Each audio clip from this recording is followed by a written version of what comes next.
not me. It was like, because I wanted to put him down to a better level, basically, right? And was that example the same? Yeah. Are you speaking? Does it work from?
Stanley worked for a company in a big building where he was employee number 427. Employee number 427's job was simple. He sat at his desk in room 427 and pushed buttons on a keyboard. Orders came to him through a monitor on his desk, telling him what buttons to push, how long to push them, and in what order. This is what employee 427 did every day of every month of every year. And although others might have considered it soul-rending, Stanley relished every moment that the orders came in, as though he had been made exactly for this job. And Stanley was happy. And then one day, something very peculiar happened. Something that would forever change Stanley. Something he would never quite forget. He had been at his desk for nearly an hour when he realized that not one single order had arrived on the monitor for him to follow. No one had showed up to give him instructions, call a meeting, or even say hi. Never in all his years at the company had this happened, this complete isolation. Something was very clearly wrong. Shocked, frozen solid, Stanley found himself unable to move for the longest time. But as he came to his wits and regained his senses, he got up from his desk and stepped out of his office.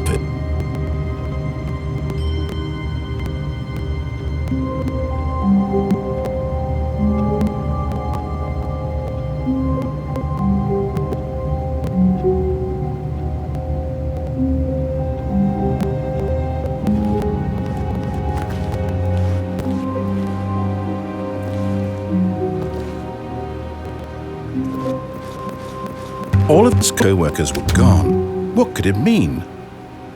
Stanley decided to go to the meeting room. Perhaps he had simply missed a memo.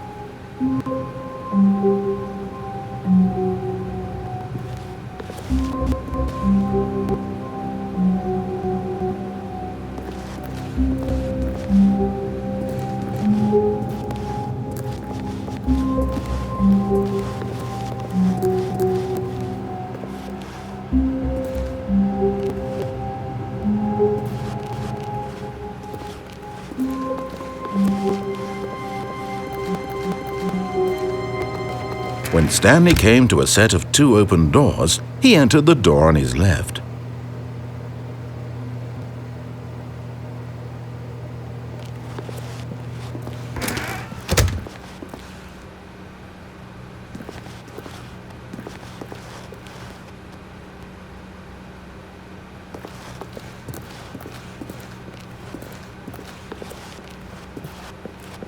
Yet there was not a single person here either.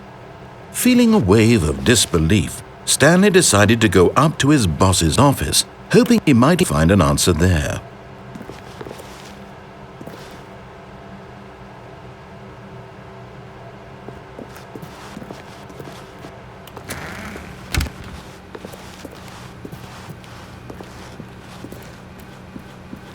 Coming to a staircase, Stanley walked upstairs to his boss's office.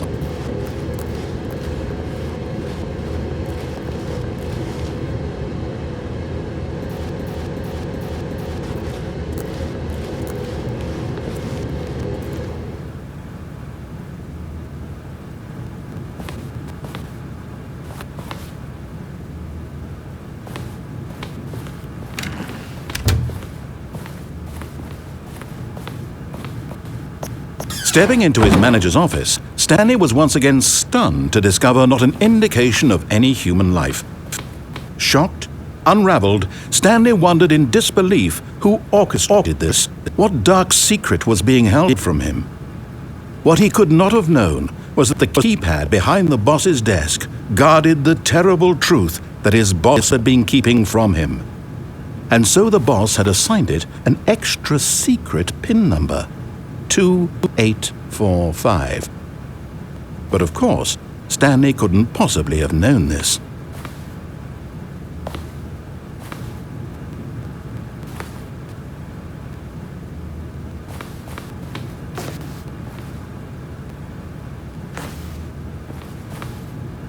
Stanley just sat around twiddling his thumbs. Trying to input anything on the device was useless, since he could never possibly know that the combination was 2845.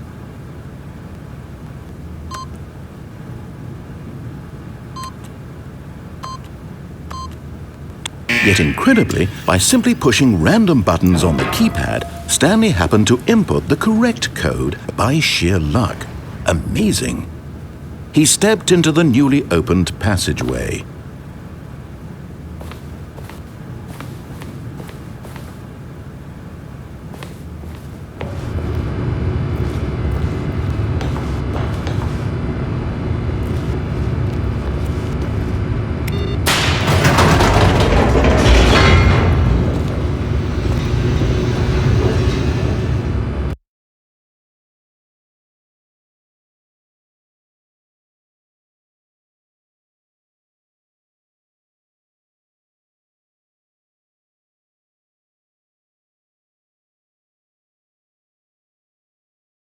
Descending deeper into the building, Stanley realized he felt a bit peculiar. It was a stirring of emotion in his chest, as though he felt more free to think for himself, to question the nature of his job. Why did he feel this now, when for years it had never occurred to him? This question would not go unanswered for long.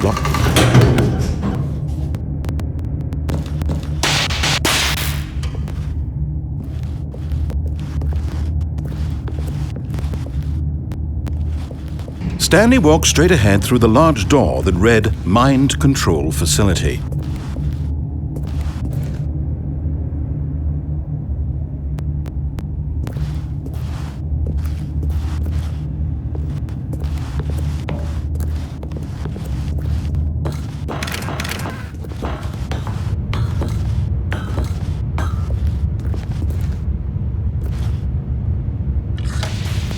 The lights rose on an enormous room packed with television screens. What horrible secret did this place hold? Stanley thought to himself. Did he have the strength to find out?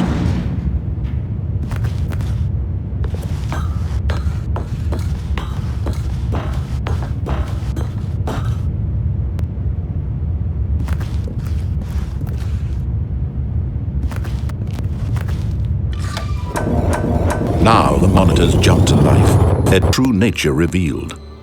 Each bore the number of an employee in the building, Stanley's co-workers. Lives of so many individuals reduced to images on a screen, and Stanley, one of them, eternally monitored in a place where freedom meant nothing.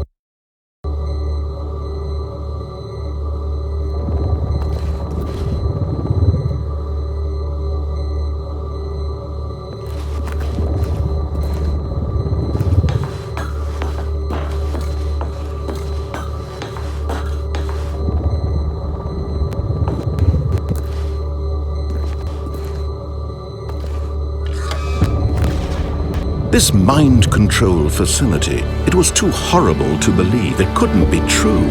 Had Stanley really been under someone's control all this time? Was this the only reason he was happy with his boring job?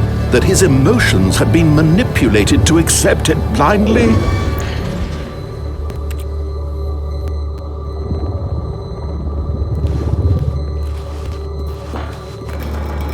No. He refused to believe it. He couldn't accept it. His own life in someone else's control? Never! It was unthinkable, wasn't it? Was it even possible? Had he truly spent his entire life utterly blind to the world? But here was the proof. The heart of the operation. Controls labeled with emotions. Happy or sad or content, walking, eating, working, all of it monitored and commanded from this very place. And as the cold reality of his past began to sink in, Stanley decided that this machinery would never again exert its terrible power over another human life. For he would dismantle the controls once and for all.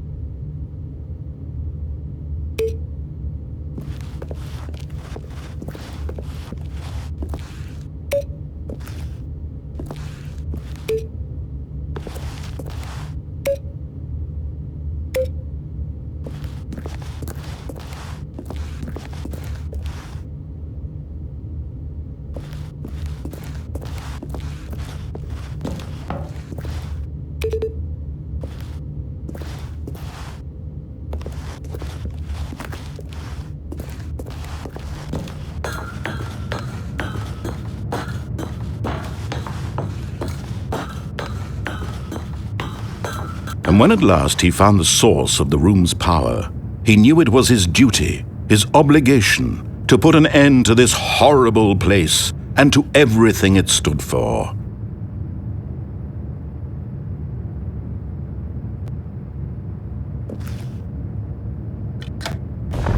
Oh, Stanley, you didn't just activate the controls, did you? After they kept you enslaved all these years, you go and you try to take control of the machine for yourself. Is that what you wanted? Control? Oh, Stanley, I applaud your effort, I really do. But you need to understand, there's only so much that machine can do. You were supposed to let it go, turn the controls off, and leave. If you want to throw my stories off track, you're going to have to do much better than that. I'm afraid you don't have nearly the power you think you do. For example, and I believe you'll find this pertinent, Stanley suddenly realized he had just initiated the network's emergency detonation system. In the event that this machine is activated without proper DNA identification, nuclear detonators are set to explode, eliminating the entire complex. How long until detonation then? Let's say 2 minutes. Ah, now this is making things a little more fun, isn't it, Stanley? It's your time to shine. You are the star. It's your story now. Shape it to your heart's desires. Oh, this is much better than what I had in mind. What a shame we have so little time left to enjoy it. Mere moments until the bomb goes off. But what precious moments each one of them is. More time to talk about you, about me, where we're going. What all this means, I barely know where to start. What's that? You'd like to know where your co-workers are? A moment of solace before you're obliterated?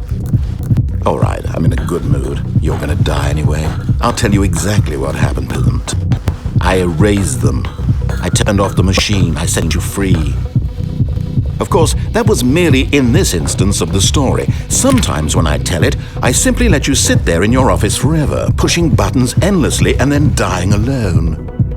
Other times, I let the office sink into the ground, swallowing everyone inside, or I let it burn to a crisp. I have to say this, though, this version of events has been rather amusing. Watching you try to make sense of everything and take back the control wrested away from you, it's quite rich. I almost hate to see it go. But I'm sure whatever I come up with on the next go-around will be even better. My goodness, only 34 seconds left. But I'm enjoying this so much. You know what? To hell with it. I'm going to put some extra time on the clock, why not? These are precious additional seconds, Stanley. Time doesn't grow on trees. Oh dear me, what's the matter, Stanley? Is it that you have no idea where you're going or what you're supposed to be doing right now? Or did you just assume when you saw that timer that something in this room was capable of turning it off? I mean, look at you. Running from button to button, screen to screen, clicking on every little thing in this room. These numbered buttons, no, these colored ones, or maybe this big red button, or this door. Everything, anything, something here will save me.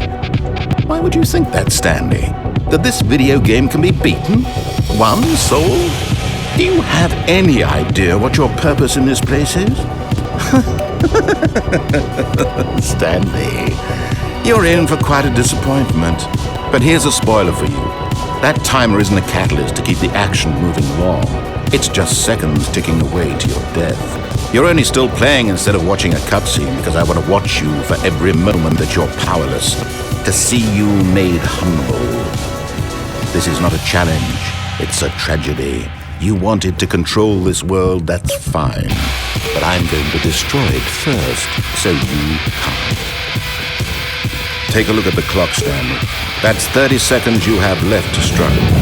30 seconds until a big boom and then nothing. No ending here, just you being blown to pieces. Will you cling desperately to your frail life, or will you let it go peacefully? Another choice. Make it count, or don't. It's all the same to me, all a part of the joke. And believe me, I will be laughing at every second of your inevitable life from the moment we fade in until the moment I say, happily ever after.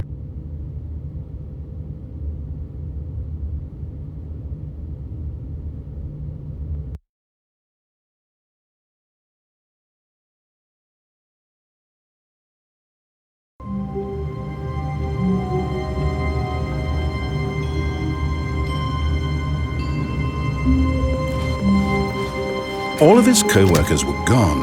What could it mean? Stanley decided to go to the meeting room. Perhaps he had simply missed a memo.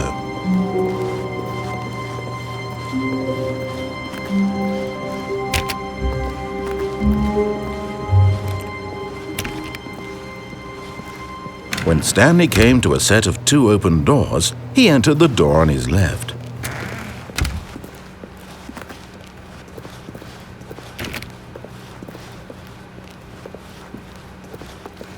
Yet there was not a single person here either. Feeling a wave of disbelief, Stanley decided to go up to his boss's office, hoping he might find an answer there. Coming to a staircase, Stanley walked upstairs to his boss's office.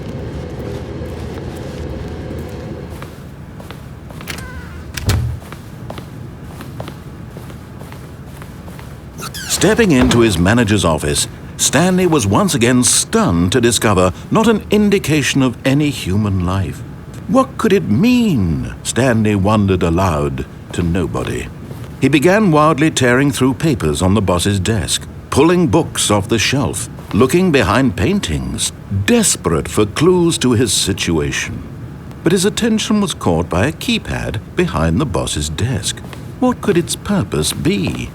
In fact, this keypad guarded the terrible secret that lay buried below his feet. And so the boss had assigned it an extra secret PIN number. Stanley was in such a rush to get through the story as quickly as possible, he didn't even have a single minute to just let the narrator talk. That kind of anxiety isn't healthy, so he relaxed for a few moments with some calming New Age music.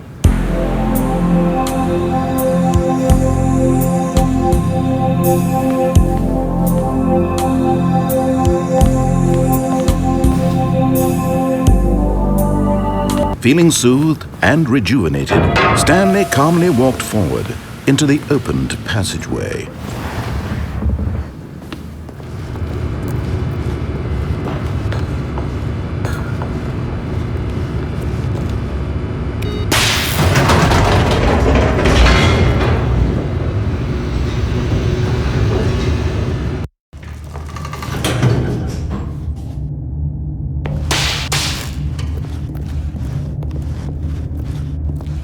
Stanley walked straight ahead through the large door that read Mind Control Facility.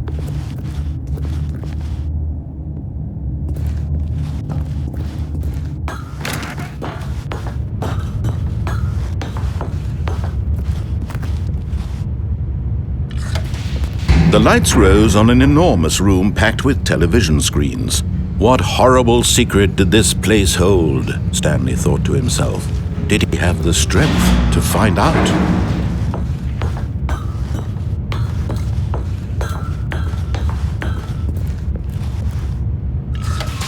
Now the monitors jumped to life, their true nature revealed. Each bore the number of an employee in the building, Stanley's co-workers. The lives of so many individuals reduced to images on a screen, and Stanley, one of them, eternally monitored in this place where freedom meant nothing.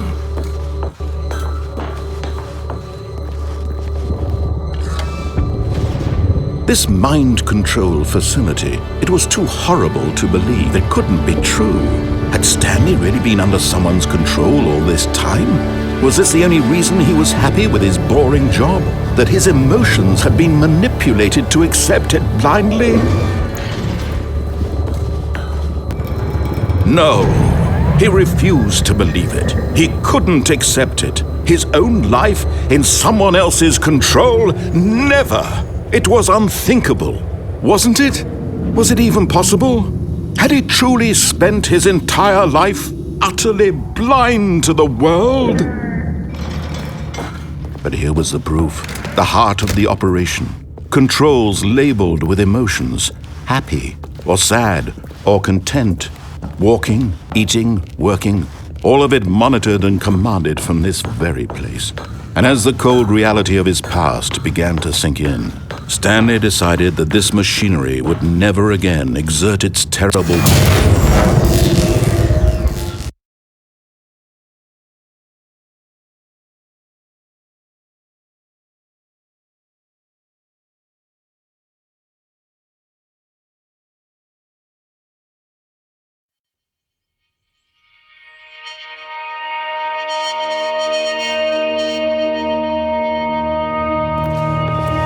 blackness, and a rising chill of uncertainty. Was it over?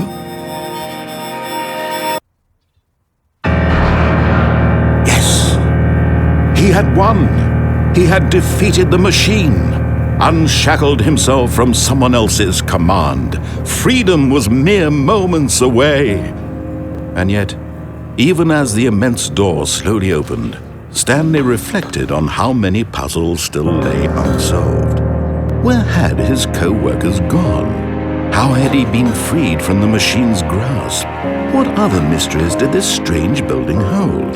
But as sunlight streamed into the chamber, he realized none of this mattered to him, for it was not knowledge or even power that he had been seeking, but happiness.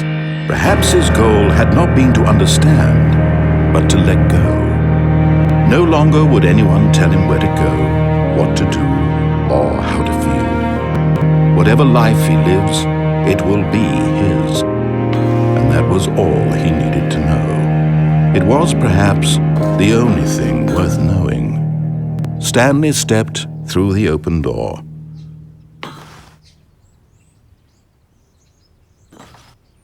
Stanley felt the cool breeze upon his skin, the feeling of liberation, the immense possibility of the new path before him. This was exactly the way, right now, that things were meant to happen. And Stanley was happy.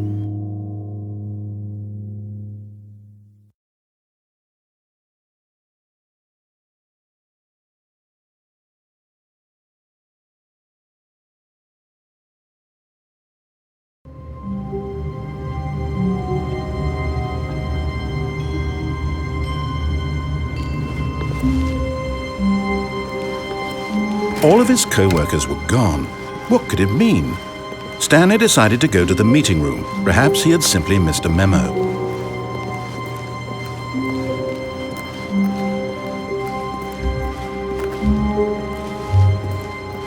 When Stanley came to a set of 2 open doors, he entered the door on it. This was not the correct way to the meeting room, and Stanley knew it perfectly well. Perhaps he wanted to stop by the employee lounge first, just to admire it.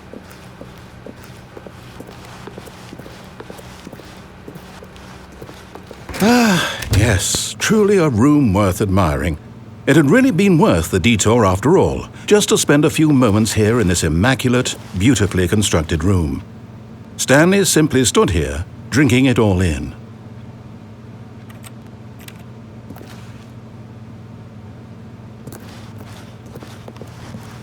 But eager to get back to business, Stanley took the first open door on his left.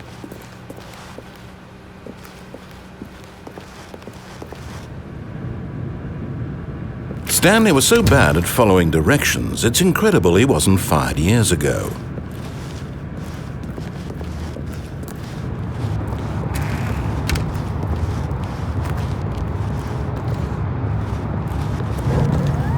Look, Stanley, I think perhaps we've gotten off on the wrong foot here. I'm not your enemy, really, I'm not. I realize that investing your trust in someone else can be difficult, but the fact is that the story has been about nothing but you all this time. There's someone you've been neglecting, Stanley. Someone you've forgotten about. Please, stop trying to make every decision by yourself. Now, I'm not asking for me, I'm asking for her. This is it, Stanley. Your chance to redeem yourself. To put your work aside, to let her back into your life. She's been waiting.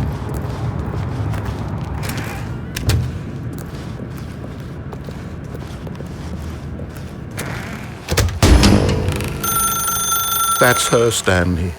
You need to be the one to do this, to reach out to her. If you can truly place your faith in another. Oh, no, you can't. Did you just unplug the phone? Now, that wasn't supposed to be a choice. How did you do that? You actually chose incorrectly? I didn't even know that was possible. Let me double check. No, it's definitely here, clear as day. Stanley picks up the phone. He's taken to his apartment where he finds his wife, and the two pledge themselves to one another. Music comes in, fade to white, roll credits. Not picking up the phone is actually somehow an incorrect course of action. How is that even possible? None of these decisions were supposed to mean anything. I don't understand. How on earth are you making meaningful choices? What did you... Wait a second. Did I just see... No, that's not possible. I can't believe it. How had I not noticed it sooner? You're not Stanley. You're a real person. I can't believe I was so mistaken. This is why you've been able to make correct and incorrect choices. And to think I've been letting you run around in this game for so long. If you'd made any more wrong choices, you might have negated it entirely. It's as though you completely ignored even the most basic safety protocol for real-world decision-making. Or did you not grasp the severity of the situation? Well, I won't have that kind of risk on my watch. I'm going to stop the game for a moment so we can educate you properly on safe decision-making in the real world. Please observe this helpful instructional video. Choice. It's the best part of being a real person, but if used incorrectly can also be the most dangerous. For example, in this scenario, a hypothetical real person named Stephen has a choice. He could spend years helping improve the quality of life for citizens of impoverished third world nations. Or he could systematically set fire to every orphan living in a 30-kilometer radius of his house. Which choice would you make? Remember that unlike here, the real world makes sense, and at no time should you make a choice that does not conform to rational logic. If you find yourself speaking with a person who does not make sense, in all likelihood, that person is not real. Allow the person to finish their thought, then provide an excuse why you cannot continue talking. Turn to a partner and practice saying, "My goodness, is it 4:30? I'm supposed to be having a back, sack, and crack."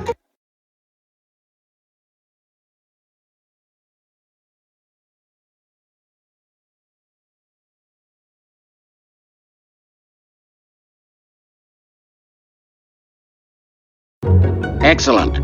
Making choices on a regular basis is the best part to a healthy decision-making process. Most medical professionals recommend making at least 8 choices per day. Do you make more than 8? Less? And finally, if you begin to wonder if your choices are actually meaningful and whether you'll ever make a significant contribution to the world, just remember that in the vast infiniteness of space, your thoughts and problems are materially insignificant, and the feeling should subside. At this time, your instructor will guide you in an exercise to test and reinforce the material covered in this video. Welcome back. You may have noticed that this room has begun to deteriorate as a result of narrative contradiction. But not to worry. Now that you're properly informed on good decision-making, we're going to revisit a choice you made just a few minutes ago and see what the correct thing to do would have been. This way, please.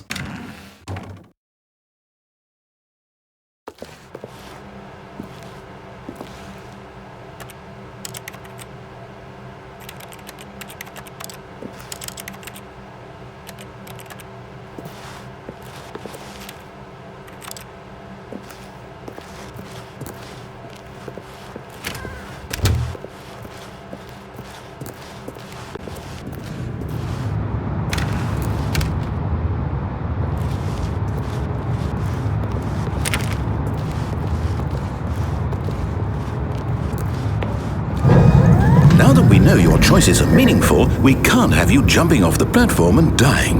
Imagine the main character dying senselessly halfway through the story. That story would make no sense at all. We just need to get you home as soon as possible before the narrative contradiction gets any worse. Unfortunately, it seems this place is not well equipped to deal with reality.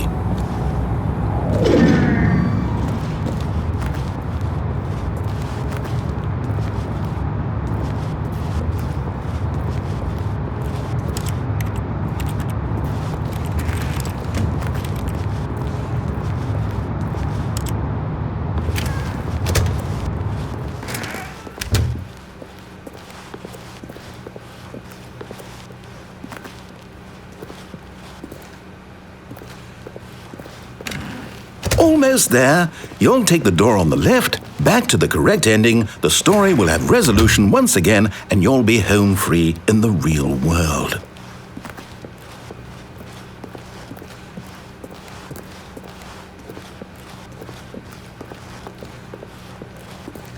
Now remember, all you need to do is behave exactly as Stanley would.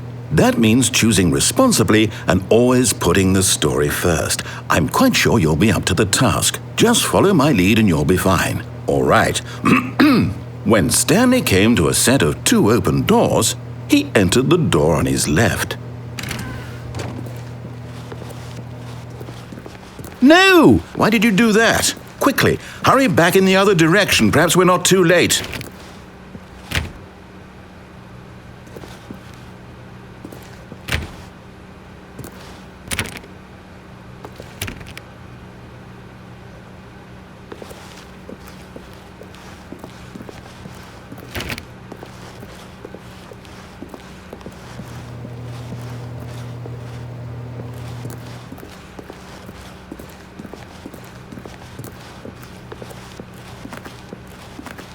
Oh, it's ruined.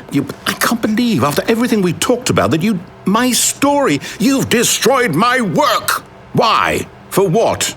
What did you get out of that? What did you think was so special about seeing the game undone, left here like so much garbage? It's worthless now. And what am I supposed to do? Even if there were a way to continue, would it be worth it? To know that my story is now incorrect? How can I go back to that? I can't erase that knowledge. I'll have to live with it forever, reliving its impossibility forever. I couldn't live that way. Is it better to shut the game down entirely? To willingly destroy all of my work? I don't know. What's the answer? What do I do? What do I do? What do I... No, I have to. I have to shut the game down. I have to. I have to.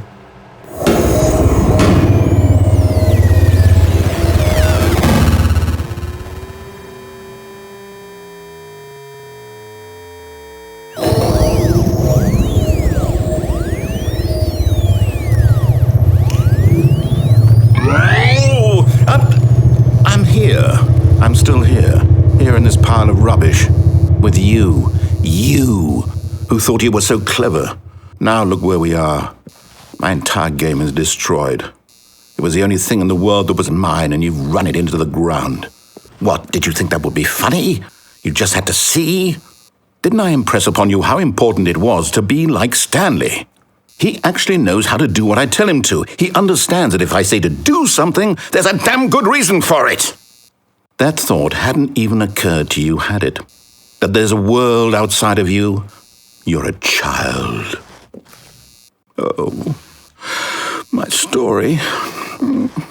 If you'd just gone through the door on the left, you would have seen it. There was a whole underground facility. You would have destroyed it and been victorious. It would have been so perfect. I worked so hard on it. I tried so hard. Behave exactly as Stanley would. That means choosing responsibly and always putting the story first. I'm quite sure you'll be up to the task. Just follow my lead and you'll be fine. All right. When Stanley came to a set of 2 open doors, he entered the door on his left. No! Why did you do that? Quickly, hurry. Behave exactly as Stanley would. That means choosing responsibly and always putting the story first. I'm quite sure you'll be up to the task. Just follow my lead and you'll be fine. All right. When Stanley came to a set of 2 open doors, he entered the door on his left.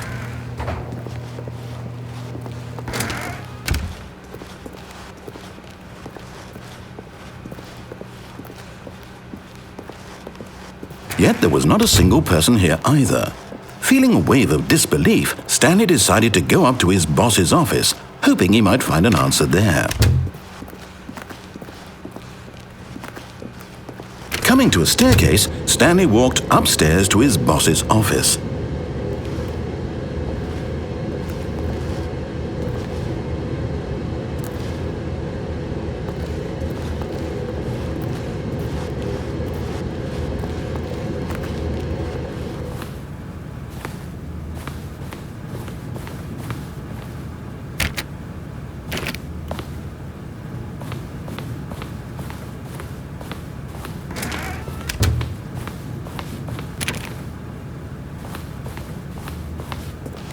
Stepping inside his manager's office, Stanley was once again stunned to discover not an indication of any human life. Shocked, unraveled, Stanley wondered in disbelief who orchestrated this, until he saw the door with a voice receiver next to it. Surely behind this door lay all the answers to his questions. And beyond all probability, he knew the passcode. He had seen it on his boss's computer just last week. Night Shark 115. Was this the code to open the door? Would it still work? There was only one way to find out. Stanley had been trained never to speak up, but now he would draw from within himself the courage to face the unknown. He drew a sharp breath and then spoke the code.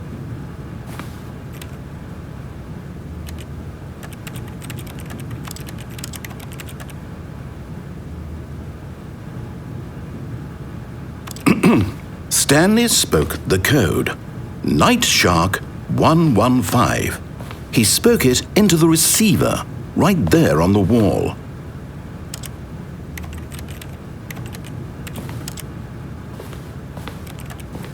I'm sorry, is there a problem? You didn't mishear me, did you? Please speak the code into the receiver. Otherwise we can't get on with the story. This is a crucial step.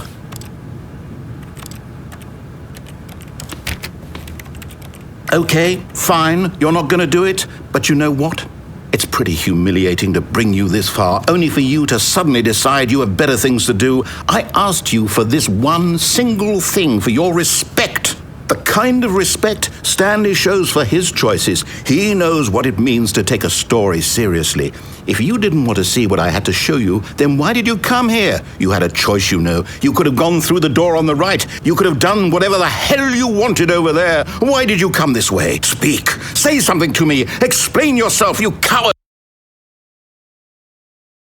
When Stanley came to a set of 2 open doors, he entered the door on his left. Stanley? Hello? Are you... Is everything okay? Stanley, please. I need you to make a choice. I need you to walk through the door. Are you listening to me? Can you hear me? Is everything all right? Stanley, this is important. The story needs you. It needs you to make a decision. It cannot exist without you. Do you understand me? Whatever choice you make is just fine. They're both correct. You cannot be wrong here. We can work together. I'll accept whatever you do. I simply need you to take that step forward, please. Choose. Do something. Anything. This is more important than you can ever know. I need this. The story needs it. So, you hear me? Are you there? Are you listening to this? Stanley, are you there? Okay. It's okay, I can wait. You need time to decide. Time to make sure your choice is correct. That is the best choice. That's all right. I'll wait for you to decide what's the right thing to do. Take as much time as you need.